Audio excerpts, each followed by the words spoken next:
El caos no es el desorden absoluto o un sinónimo de destrucción. El caos más bien es el motor de la vida, o por lo menos el motor del cambio.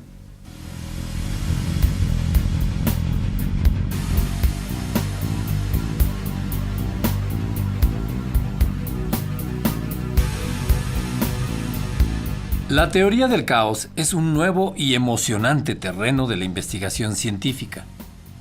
Hoy, se considera como uno de los aportes más notables desde el advenimiento de la teoría cuántica a principios del siglo XX. El caos es un fenómeno dinámico. Ocurre cuando algo cambia, aunque también se le puede considerar como el motor o preámbulo del cambio. Hesíodo, un filósofo griego, escribió la Teogonía, un poema donde afirma que antes de la Tierra y todo lo estable existió el caos. Cosmogonía. En primer lugar, existió el caos. Después, Gea, la de amplio pecho, sede siempre segura de todos los inmortales que habitan la nevada cumbre del Olimpo. En el fondo de la tierra, de anchos caminos, existió el tenebroso Tártaro. Por último, Eros, el más hermoso entre los dioses inmortales, que afloja los miembros y cautiva de todos los dioses y todos los hombres el corazón y la sensata voluntad en sus pechos. Del caos surgieron Erebo y la negra noche. De la noche a su vez nacieron el éter y el día, a los que alumbró preñada en contacto amoroso con Erebo. Los antiguos griegos aceptaban que el caos precede al orden, que el orden proviene del desorden. Hay dos tipos fundamentales de cambios: los regulares, estudiados por la física y las dinámicas clásicas, y los caóticos. Lo que puede cambiar en una situación dada se denomina variable. Todos los sistemas tienen variables, pues cambian con el tiempo. El cuerpo humano, las poblaciones animales, un virus, la escuela. Durante siglos, el hombre buscó regularidades y relaciones lineales para explicar lo que le rodeaba. Así, describió muchos fenómenos como sistemas deterministas, caracterizados por ser predecibles y estables. El desarrollo de los sistemas deterministas permitió el avance en las ciencias clásicas, como la mecánica. Por lo contrario, el caos es la ocurrencia de sucesos aperiódicos y aparentemente aleatorios en un sistema determinista. En el caos hay orden, y en el orden yace el caos. Muchos fenómenos en la naturaleza no pueden ser considerados ni regulares ni estables. Fue necesario acudir a la noción de sistemas caóticos, no lineales ni deterministas. Un sistema caótico es aquel en el cual no es posible determinar con precisión el resultado de las dinámicas que ocurren en su seno. Dinámicas que resultan impredecibles dada la intervención de fenómenos como la retroalimentación o feedback. Para entender el caos, es imprescindible la retroalimentación o feedback, una característica de cualquier sistema en el que la salida o resultado afecta a la entrada del sistema, alterando así su funcionamiento. El caos se presenta en los sistemas llamados complejos y puede ser considerado como un vaivén constante entre la estabilidad y el desorden, una especie de equilibrio dinámico. Y esta perpetua inestabilidad es la que propicia que el propio sistema se adapte o genere nuevas respuestas a su entorno. A Edward Lorenz se le asocia con la idea del efecto mariposa. En 1972, presentó un artículo en un congreso en Washington con el título Does the flap of butterfly wings in Brazil set off a tornado in Texas? ¿Puede el aleteo de una mariposa en Brasil generar un tornado en Texas? En realidad, Lawrence nunca contestó la pregunta, pero su conferencia representó un emblema para la teoría del caos. El químico belga Ilya Prigogine es uno de los pioneros de la teoría del caos. En 1977 obtuvo el Premio Nobel de Química por su trabajo en estructuras disipativas. Demostró que las condiciones que dan lugar a estructuras están lejos del equilibrio. Los sistemas biológicos o sociales son abiertos, por lo que considerarlos en términos mecánicos no funcionaría. La mayor parte de la realidad no es estable, sino llena de desorden y cambios perpetuos. Para entender la teoría del caos hay que considerar dos antecedentes muy importantes que surgen en campos distintos de la ciencia, pero que se enuncian con toda claridad en dos propuestas teóricas que ambas hunden sus raíces profundamente en la biología. La primera es la multirrelacionalidad, que es retomada y ampliada por la teoría general de sistemas de von Bertalanffy, y la segunda es el pensamiento ecológico, que retoma muy bien Edgar Morin. En el caso de la multirrelacionalidad, es conveniente hacer lectura rápida de un pequeño párrafo que hemos extraído de la obra de von Bertalanffy. Dice así: consecuencia de la existencia de propiedades generales de sistemas es la aparición de similaridades estructurales o isomorfismos en diferentes campos. Hay correspondencias entre los principios que rigen el comportamiento de entidades que son intrínsecamente distintas.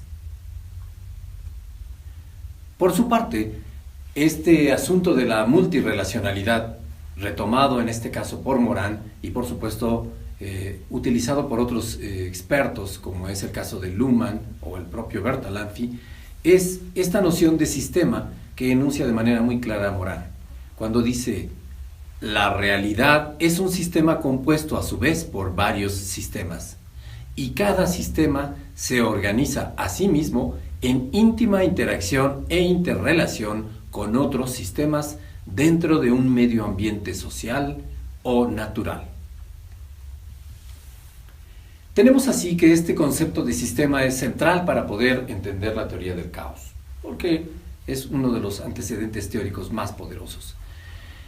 Tenemos así que un sistema está compuesto por un conjunto de individuos, elementos o integrantes, usualmente denominados agentes, que cumplen con tres de las siguientes condiciones. La primera: todos los agentes están interrelacionados entre sí en grados e intensidades diversos. El segundo: el comportamiento de cada integrante afecta el comportamiento del todo a partir de reglas sencillas de operación. El tercero: la forma en que ocurre la afectación del todo por parte de algún integrante o algún agente depende a su vez, por lo menos, de la participación de alguno de los otros agentes del sistema. Con esto último se quiere hacer énfasis en que un solo agente no puede alterar al todo o al sistema en su conjunto. En este asunto del pensamiento ecológico, que vale mucho la pena rescatar de Edgar Morin, en una obra que se llamó Educar en la era planetaria, enunciada de la siguiente manera, esta obra decía que, de acuerdo con estos 7 principios, esta educación en la era planetaria permite mantener la cabeza bien puesta en una época en donde hay grandes y graves cambios que debe enfrentar la humanidad. Estos principios que recomienda Edgar Morin para guiar los procesos de aprendizaje de los individuos son los que siguen.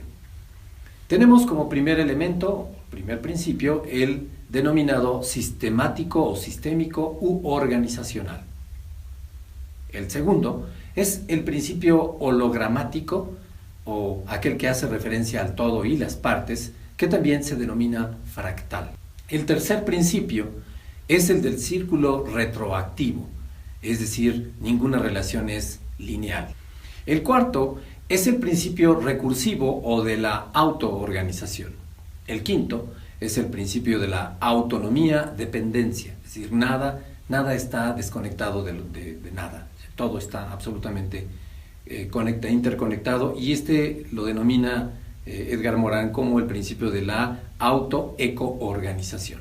El sexto es el principio dialógico que habla de la complementariedad y de lo antagónico, es decir, todo siempre tiene un complemento o un antagónico.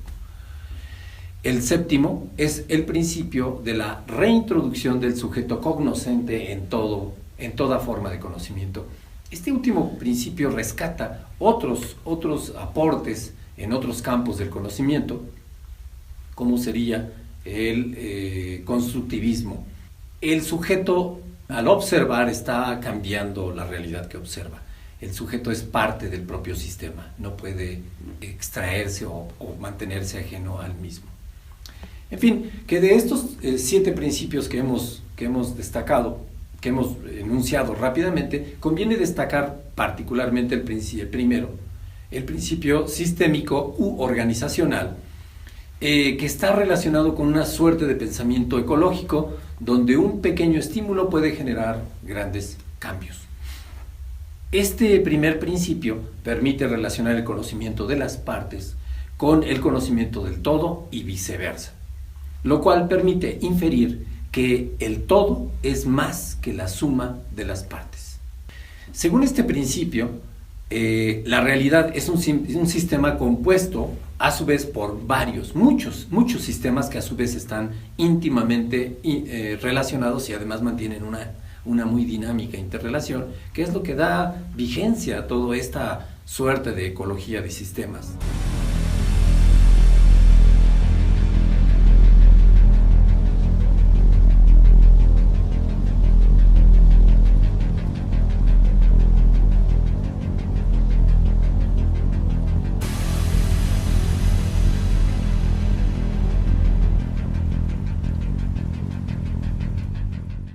Un ejemplo concreto social sería una familia dentro de un país dentro de una cultura y una cultura dentro de un conjunto de naciones.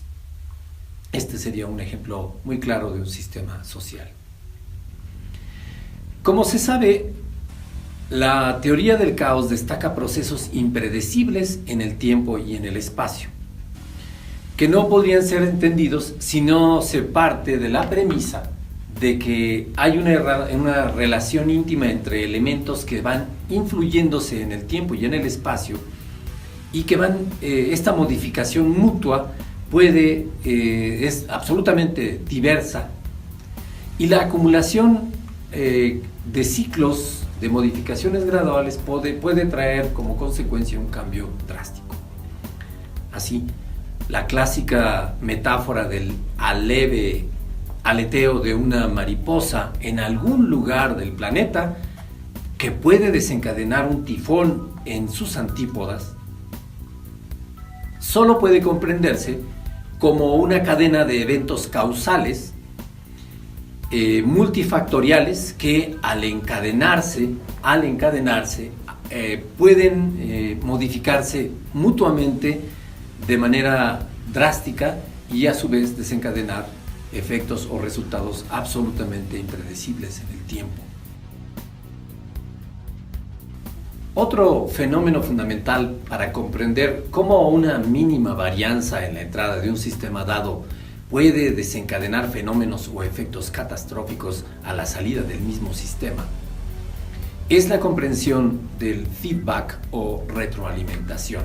La retroalimentación es una suerte de retroacción de la información o la energía salida de un sistema que se regresa a la entrada de ese sistema y genera por lo menos 2 consecuencias: o la estabilización de ese sistema o el cambio del mismo, según si se trata de una retroalimentación positiva en el primer caso o negativa en el segundo. Presente en múltiples ciclos encadenados de un proceso, la retroalimentación puede generar cambios graduales en alguna fase del mismo que tarde o temprano llevarán al sistema hacia una estabilización mortal o hacia un dinámico caos. Estas son algunas breves ideas para tratar de comprender el valor que tiene esta teoría del caos en la comprensión de fenómenos de todo tipo en la época actual.